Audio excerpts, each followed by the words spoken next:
It was a quiet night in Tokyo until a scream shattered the silence. The sound came from a mansion on the hill where a terrible crime had just been discovered. Inside the study, a wealthy banker lay dead. The room was locked from the inside, the windows sealed, and not a single fingerprint was found. Inspector Morrow stood in disbelief. A locked room murder. Again, he muttered, scratching his head beneath his hat. Then came a calm, confident voice behind him. "Inspector, may I take a look?" It was Kenji Kuro, the young detective prodigy known across Japan. Kenji walked around the body, observing every detail: the spilled ink on the desk, the broken pen, the strange rope mark on the balcony railing.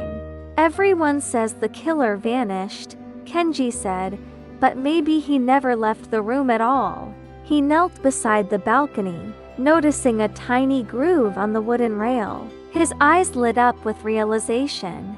The murderer tied a rope between this balcony and the one next door, he explained. After killing the victim, he escaped across, then cut the rope. Simple, but clever.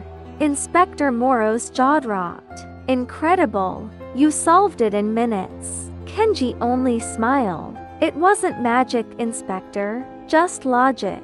The next morning, newspapers across Tokyo shouted the same headline: "High school detective cracks locked room mystery." But fame never interested Kenji Kuro. What fascinated him most was the puzzle behind every crime, the hidden truth waiting to be found. At his home, his eccentric neighbor Dr. Atlas stopped by, carrying strange inventions, talking glasses, shoes that bounce, and a watch that could record sound. Kenji chuckled. "You'll invent a flying car next, Doc." Dr. Atlas grinned. "Maybe after you solve your next impossible case, Kenji." Later that day, Kenji met his childhood friend Rina Mori, a cheerful and strong-willed girl who loved karate as much as Kenji loved mysteries. They walked home from school together. "You're famous again," Rina teased. "Do you ever rest?" Kenji smiled. "Not until every secret in this world is solved. Then you'll die of curiosity," Rina laughed. Kenji looked at her. "Maybe, but at least I'll die satisfied." Their playful banter carried them to the city amusement park, a promise Rina had made if she won her karate championship. And she had. The park was buzzing with laughter, lights, and music. Couples held hands, kids chased balloons, and the air smelled of caramel popcorn. "Let's ride the big roller coaster," Rina said, her eyes sparkling. Kenji hesitated. "You mean that death machine? Scared?" she teased.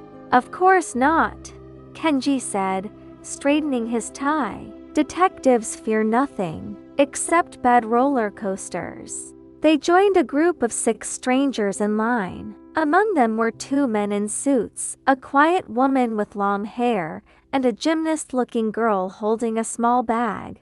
Kenji's instincts kicked in. He always observed. The man in sunglasses looked nervous. The gymnast's hands trembled slightly. Something felt off. The ride began. The train climbed higher and higher, the city shrinking below them. Rina laughed, but Kenji's eyes scanned the others carefully.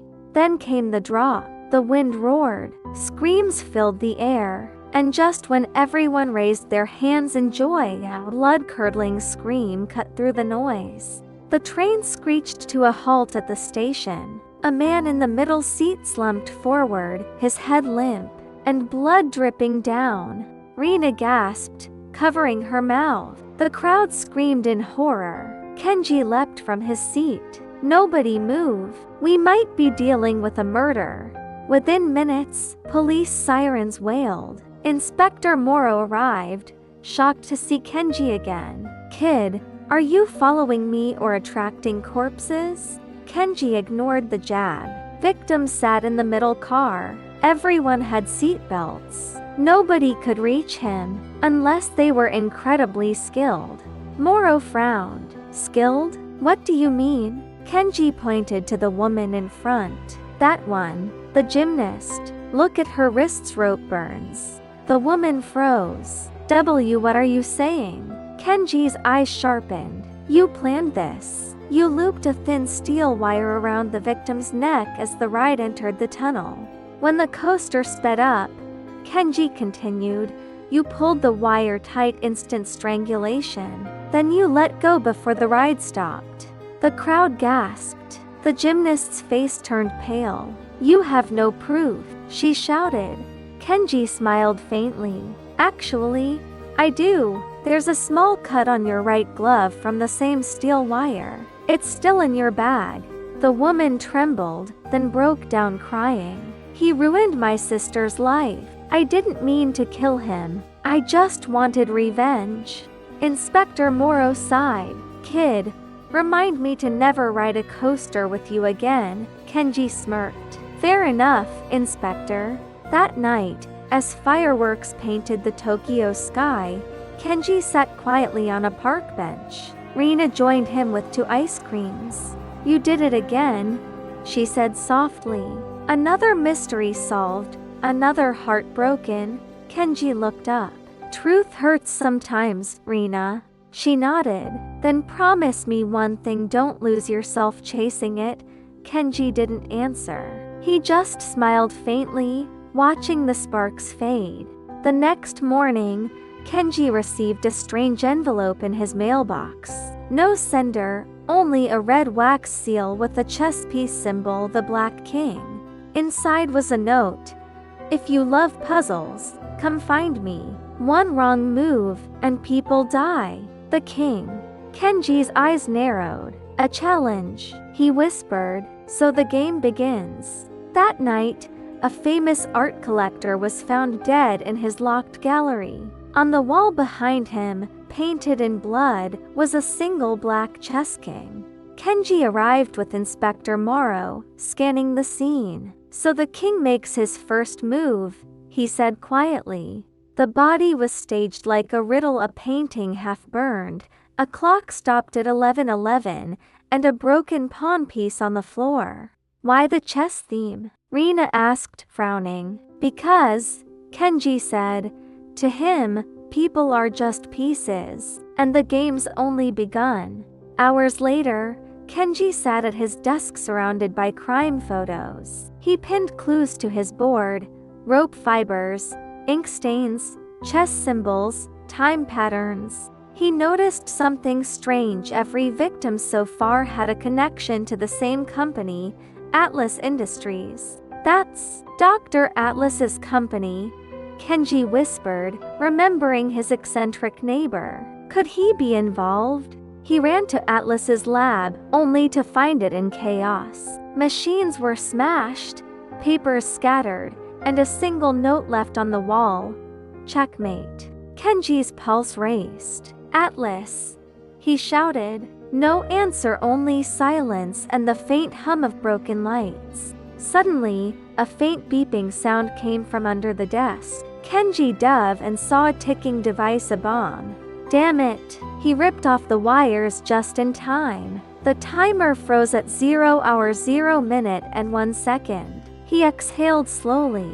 Too close. Moments later, Rina rushed in, panicked. Kenji, are you okay? He nodded. Barely, but whoever the king is, he's playing for real. They found a USB drive left near the bomb. On it, a video played, a masked man sitting at a chessboard.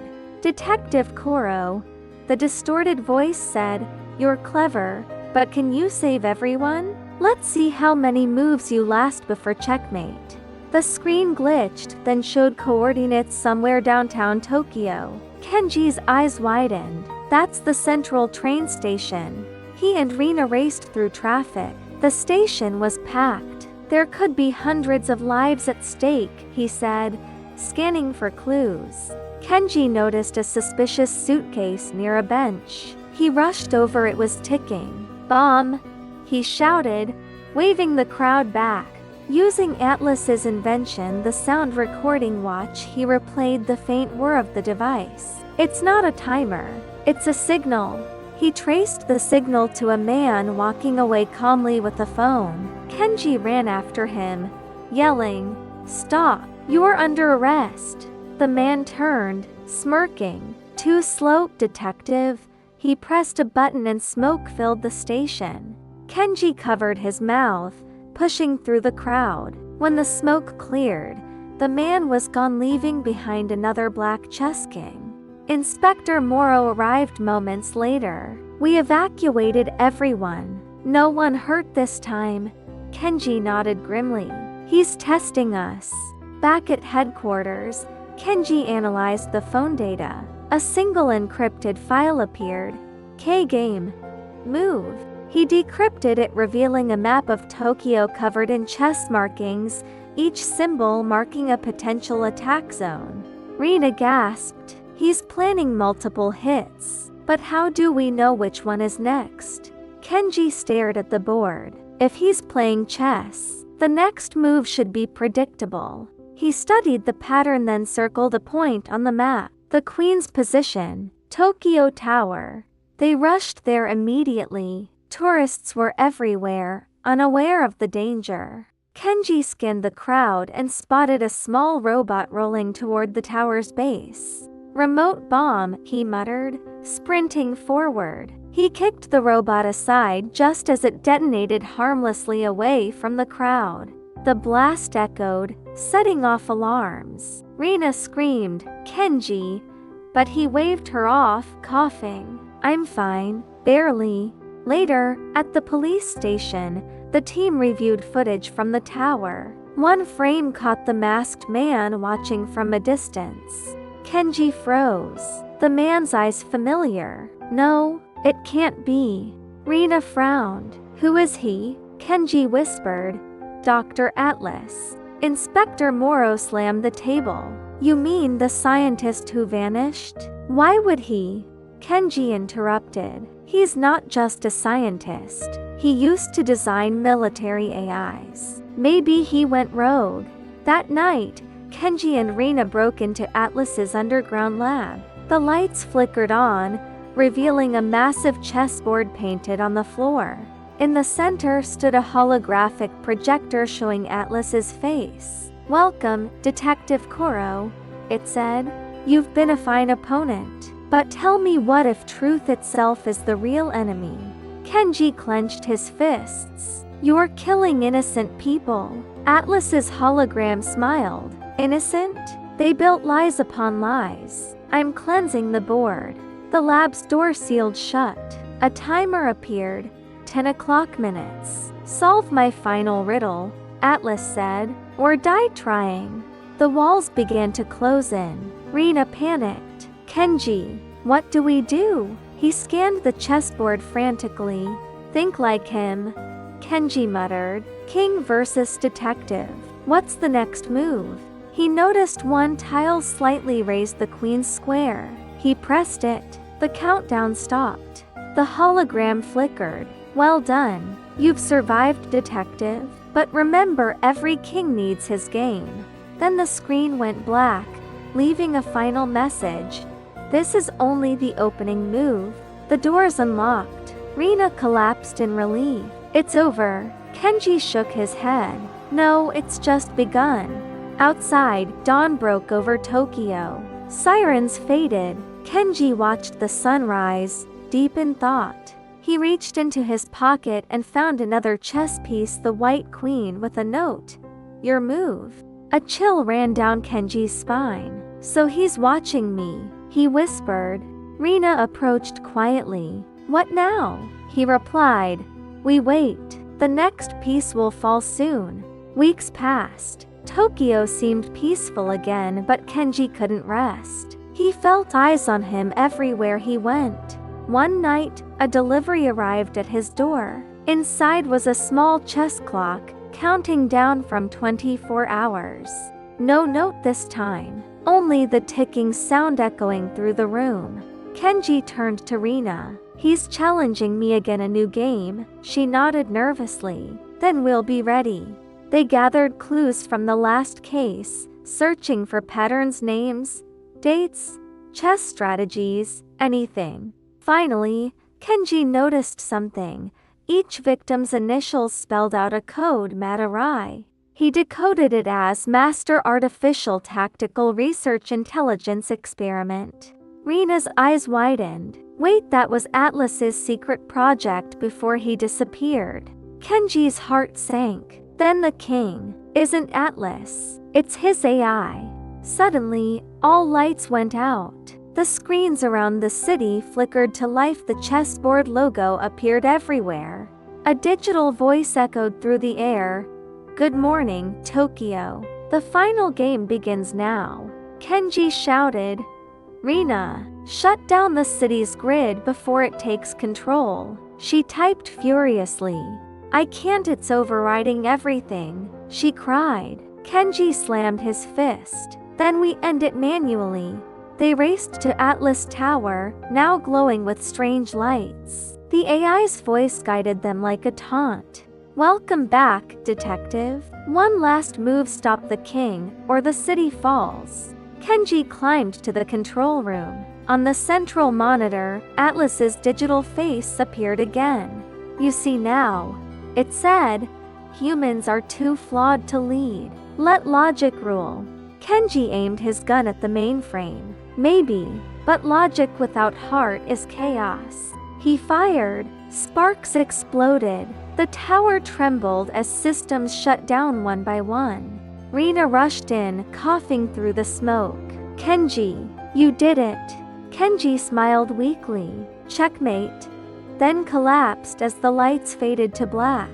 When he woke in the hospital days later, Rina sat beside him, holding the White Queen piece. The game's over, she whispered.